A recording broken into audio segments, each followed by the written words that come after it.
Pues un piso como el mío, en el que vivo, 1.300 euros. ¿Y más o menos como cuántas habitaciones tiene? ¿De qué tipo de piso estamos hablando? Pues una urbanización de 3 habitaciones, con piscina, 2 plazas de garaje, trastero. ¿Y dónde vives? Vivo en Móstoles. Sí, Móstoles, Madrid. Ahora mismo son 850 euros. ¿Eso es lo que pagas por todo el piso, por el piso completo o tu parte? No, por el piso completo y pues unos 20 euros más de gas y pues 40, 50 euros de electricidad. 2.200. Estamos en Barcelona, enfrente del Arco de Triunfo. Now, this leads us to the reality of the housing system in Spain. How is the housing system in Spain in 2024?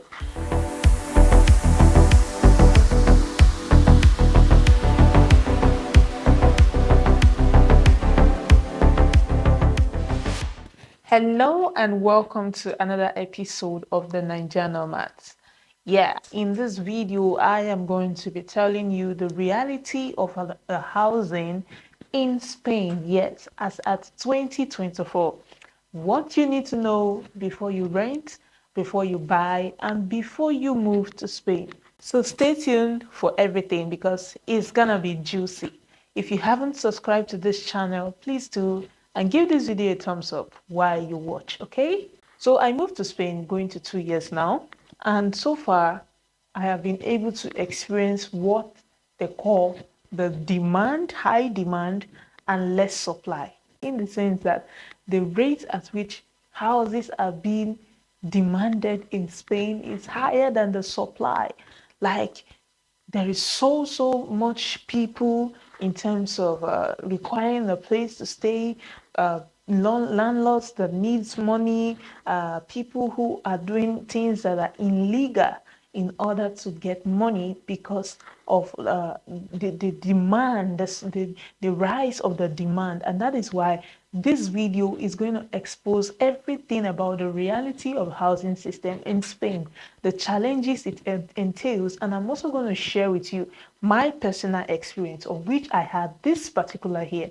It happened that I and my husband moved to Spain, and we have been looking for an apartment. And we got somebody to give us an apartment. But guys, what happened at the tail end of that particular experience will shock you as well. So let us go on to the rest part of this video before talking about any other pitfalls that I've encountered as a person living in Spain. So what are the types of housing in Spain? Number one, we have the apartment and the flats, which is called the piso. The piso is mostly found in urban cities, cities where big cities like Madrid, Barcelona, Malaga, Valencia, standardized apartments, So these are called the piso. This is a picture of it in case you don't know what it is. And the advantages of this house is that it has a good security system. You have access to communal areas. You have access to the city. You have access to mostly at the city centers. Okay, so you have access to all these things. And the cons, the disadvantage of this kind of house is that sometimes you may have noisy neighbors, and sometimes you might just be caught up with too much activities going on in the city center. Okay. So guys, the next type of housing in Spain is called the villa. This is a picture of it if you don't know what it is. It's more like a detached house. The detached house in the sense that you enjoy independence, you get to be on your own. And the truth about this kind of houses is that you rarely find them in the city center, okay? They are mostly in the outlets or the places that have less population, okay? That is where you find the coastal villas and the villas, okay? So unlike the UK and other countries, the more developed countries, of course Spain is developed as well, that have their houses, detached houses in the city centers. Spain have their villas. They have their detached houses out of the major city center. What are the advantages of these villas? You get to enjoy independence, you get to enjoy your personal space, and you just have a feel of what you want to call. Maybe you're a person that's introverted, you don't want to always greet the neighbors. You can choose to go for villas, yes. The only disadvantage is that it might be very, very expensive. I'm not going to explain the rest, but we have various types of housing in Spain. More includes residential housing estates, fincas, cave houses, and the likes of it. So those are the types of the houses that we have in Spain. Now, the big question is here. What is the rental price across the various regions of Spain? So we are going to start with Madrid. Yes, Madrid is the capital of Spain. And lots of people move there for work sake, for family reunion, for tourism sake, and lots of things, okay? So the average rentage price in Spain is between 13.4 to 13.8 euros per meter square, because the demand for housing in Madrid is very, very high. You have more people going there for work sake. You have more people trying to go and see Spain and, experience the tourism. So that is the amount per meter square in Spain. So depending on the meter square that you are interested in living in, you can live as large as 100-meter square in a 100-meter square house. So you are going to do the mathematics yourself and know the average price for which you are going to be paying, okay? In the Canary Islands, I think the average cost is about 9.9 euros per meter square. And the Balearic Islands, we pay about, in the Balearic Island, you pay about 11.3 euros per meter square, okay? And in Catalonia, Madrid, the same price range, okay? So these cities are, it depends on what people want.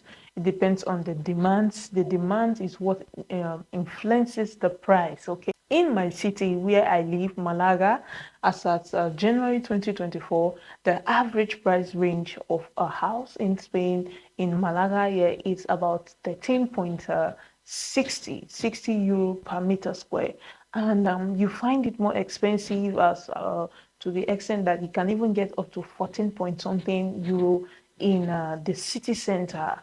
Not to even talk of the east side of Malaga. So these cities have their price ranges depending on the demand for the houses, okay? So these cities have their price determined by the number of demand, the level of demand in each of them, okay? So a situation whereby in Malaga, yeah, lots of people come for tourism sake. They want to see the city, they want to see the archaeology, they want to see the old architectures and all that. So all these things influence the price. And when they come, some of them may want to stay here, they may want to base here. So as time goes on, the demand is continually high. I and my husband have been looking for a house for close to 3 months now. We haven't been able to see the house that best suits us, in the sense that most of them might be expensive, most of them are not really where we want to live, and we just feel like, oh, when are we going to see the house? Let me share with you a personal experience I had while looking for a house in Spain. We were so close to getting our dream house. The house was cozy, the house was cool, and I was happy that, yeah, the house that we need has finally is, and I was happy that the house we wanted is already here already.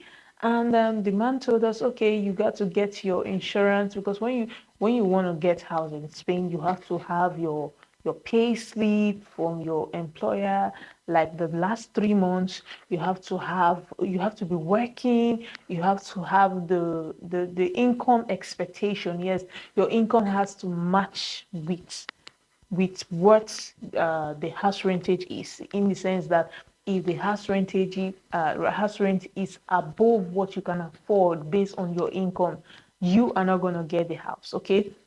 And lastly, the people who are the king of who determines the housing, whether you get the house or not, are the insurance company. Every landlord in Spain has registered with an insurance company, and that insurance company is helping them do the underground research and do whatsoever they want them to do. And lastly, they also determine who will get the house. So let me share with you my thoughts. my experience, my personal experience. So when we were talking with a person that owns a house, he told us that the house, he originally built it for himself and his family, and now he has built another house and he wants to put the house in rentage while he moves out. So we were happy that, okay, this is a person that understands, he's also an expert, somebody in tech, just like we do here. So we were very happy, and we got to sign documents, give out personal information. We're hopeful, and I just woke up one morning. I look at my phone. He sent us a message and said, "Please, sorry, somebody else has gotten the house." And I was like, "What? Somebody else?" After giving out my personal info, after signing documents, after you assured me that I'm gonna get a house, you gave it to another person. And I was like, why then did you make us go through all that? Well, guys, he apologized, and I wasn't really taking it lightly. But it's a bygone now, right? It's a bygone. But this is just to give you a tip of the iceberg of the demand of housing in Spain, okay? And this leads us now to buying versus renting. Which one should you do in Spain? Or should I say, which is more suitable for you as a tourist, as an immigrant, as somebody who wants to own a property or probably live in Spain? What is most suitable for you? If you're looking to buying a house in Spain, what are the advantages? Number one, you build your equity. Yes, this is, investing and getting assets is always what everybody wants to acquire at every point of their life. So you owning a house in Spain is otherwise building your equity, making you have more assets, and making you have more property. So it gives you that sense of freedom, sense of at least I have something to hold on to. That is one of the advantage of having your own house in Spain. And number two is that these houses appreciate over time.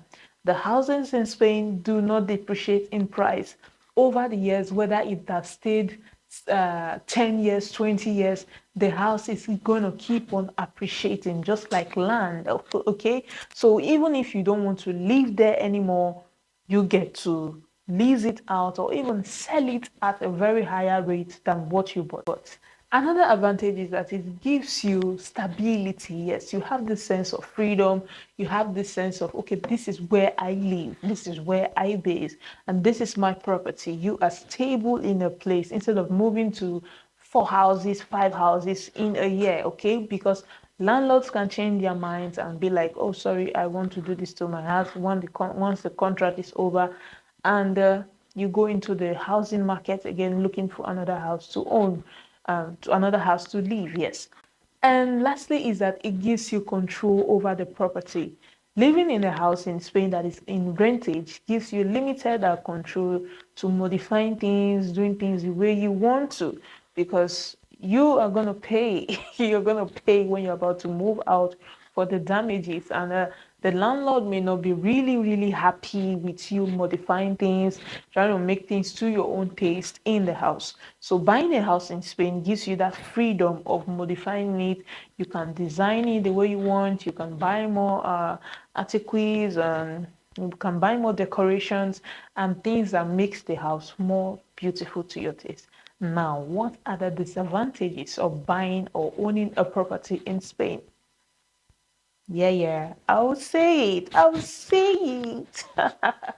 So, the cons of buying a house in Spain, what is it? Number one, it has a very, very high upfront cost in the sense that you're going to pay for the taxes, you're going to pay for upfront fees, and most often than not, the mortgage cost is so high. Yes. So, you're going to pay it, you can decide to pay depending on how long you want it to be, but you must put in a down payment. You must put in a down payment if you're going to buy a house in Spain. And number two is that it ties you down to a particular location in the sense that, except you have the financial capability, buying a house keeps you in one location for a very long time unless you have the financial capability to move out or to go to another location. Okay, so buying a house in Spain, I feel it kind of limits you to a particular location. And aside that, I don't think there is any more disadvantage. You have so long you've paid for your for the property and have signed the contract and have claimed what you need to claim. Nobody's going to disturb you. The only thing is that sometimes, of course, the only thing is that I have heard that some landlords do pay taxes for their houses.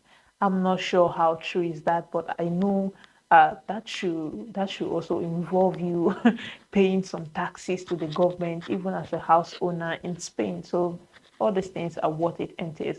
Now let's move on to rentage. What are the advantages of renting a house in Spain? Number one advantage of renting a house in Spain is that it gives you this flexibility. You have this flexibility of living anywhere you want to live. If you're tired of a place, you can go to another city to live. And number two is that you have a low upfront fee, in the sense that compared to buying a house, you actually have a low upfront fee in renting a house. The only thing you have to pay your security fee, which is equivalent to the house rentage. That security fee is going to be given to the landlord for unforeseen or future damages to the house. Maybe something spoiled while you were living in the house and you're about to move out. They're going to take money from that security fee and fix those things. Okay, so in situations whereby you did not damage anything, the house is still the way you came in, okay, that money is going to be given to you back. So the security fee is more like the amount of the house rentage, and you're going to be paying. Sometimes some landlords can decide to put in VAT in their house rentage. There was a house my husband checked in one time, checked on the the house website, and the landlord was like, oh, we need to pay VAT, we need to pay taxes as well for the house. And I was like, really? Tenants pay taxes for houses? Like, he was trying to shift his responsibility to us. So, okay. And another thing that eats money mostly is that you have to pay agency fees. A situation whereby you did not find a house yourself, you gave an agent to help you find the house. I tell you, you're gonna pay to that agent. And the money you're gonna pay to that agent is not a small money, it's gonna be very, very expensive. So, in as much as I say that there's a low upfront cost in housing, renting a house, that does not mean that you're not gonna pay. So most times, this is why landlords we always ask you for your past 3 months salary. They want to know if you're truly capable of living in that particular house. And sometimes the houses that fit to your taste might not really be in your budget. Okay. Number three is that it gives you the freedom to explore. So you renting a house in Spain gives you the freedom of exploring and living in different cities as you wish. Okay.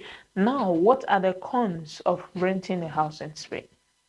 Number one con of renting a house in Spain is that you are uncertain of the future, in the sense that the landlord may not want to renew his contract.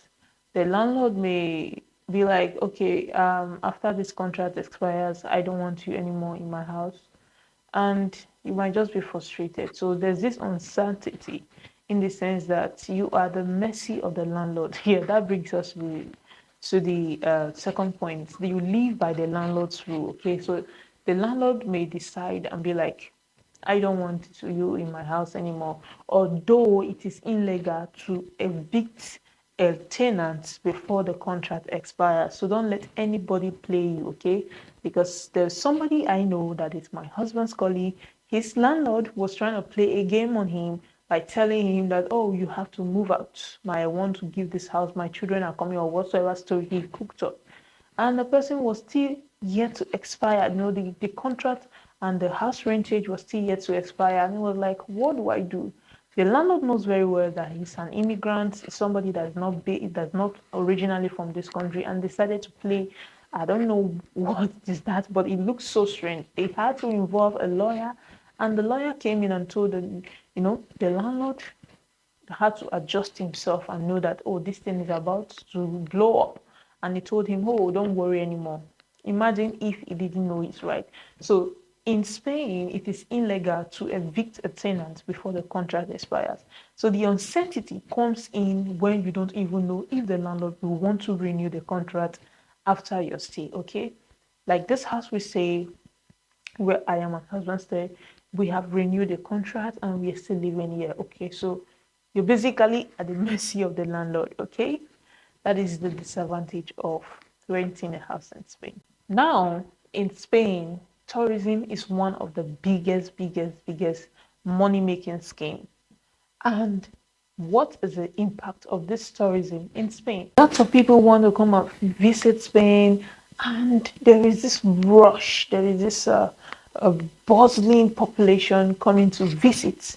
And the BBC reported of late that 3.2 million people visited Ibiza Island and Formentera Island, I think last year or so, recently, the population is constantly rising. People from the US, people from Africa, people from other countries in Europe are coming to Spain. And it has a very drastic effect in the renting system. And what is it? Take, for instance, the Airbnb. Most landlords do not want to do long term anymore, in the sense that their houses are now for business sake. And you find some of these landlords going into illegal activities. For instance, it is illegal in Spain to let out a house less than 6 months, in the sense that if you're giving out a house to a tenant, it has to be at least 6 months or more. But you see some of these landlords, they put their prices so high to the extent some of them can be above 1,000 euros in the period of 3 months. I've seen some couple of houses whereby they were so cool, I really wanted to live there. You reach out to the landlord and be like, I like your house. What are the criteria? You'll be like, no, my house is a short term. And you see, people are converting their houses to short term Airbnbs, and the people that genuinely want to live long term do not have the houses to live in. And we are asking, how long is this going to happen? How long is this going to happen? Because the living system, the housing system, the prices of things goes high every day because of this.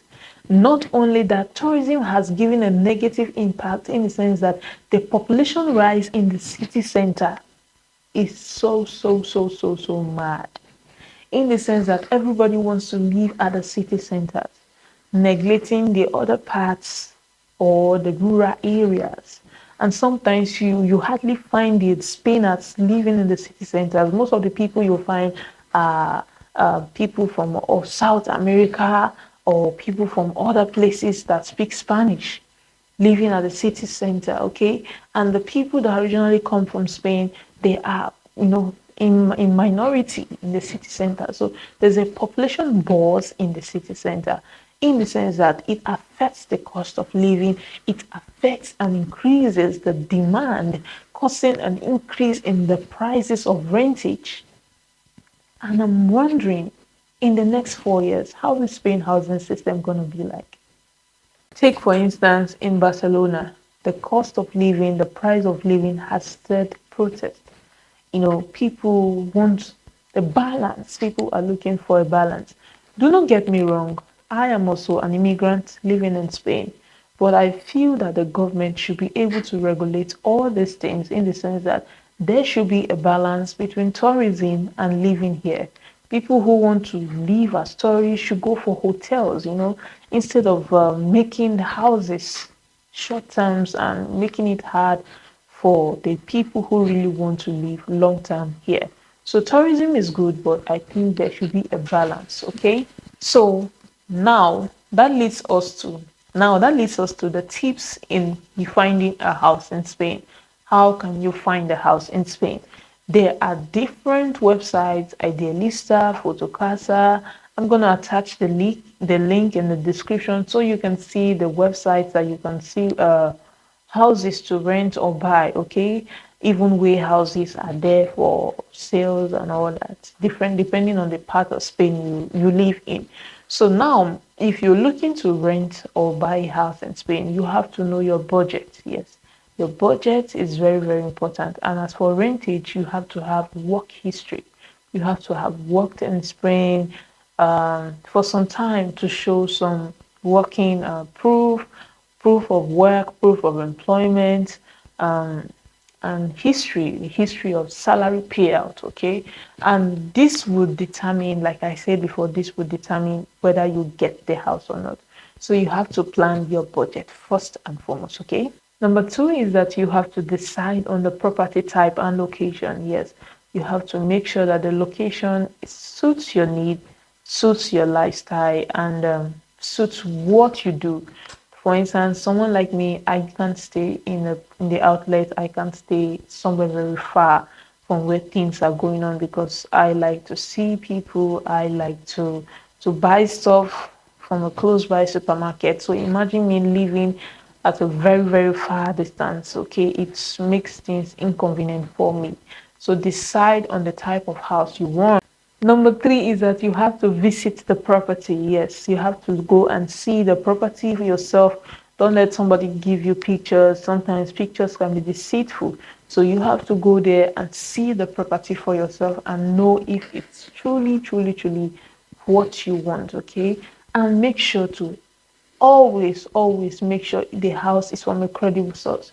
Sometimes some scammers and some people who are not genuine can put up their houses, put up fake houses in this website. And when you're not careful, you go and pay money to the wrong person. And that's a goal.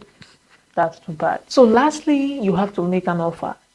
Yes, sometimes the landlords, the house owners may give you their price. It's not a crime to negotiate.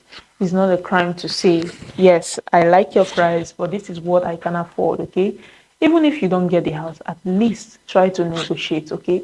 So that you and the person that owns the house will come to a good standing before any business take place, okay?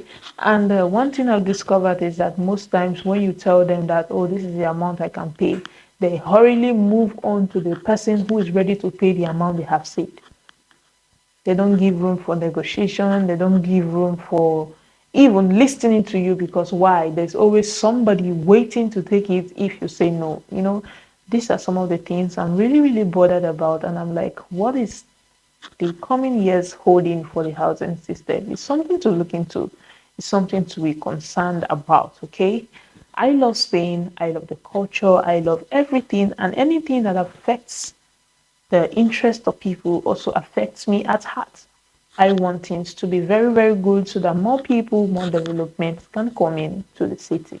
So what are the tips if you're going to rent a house in Spain?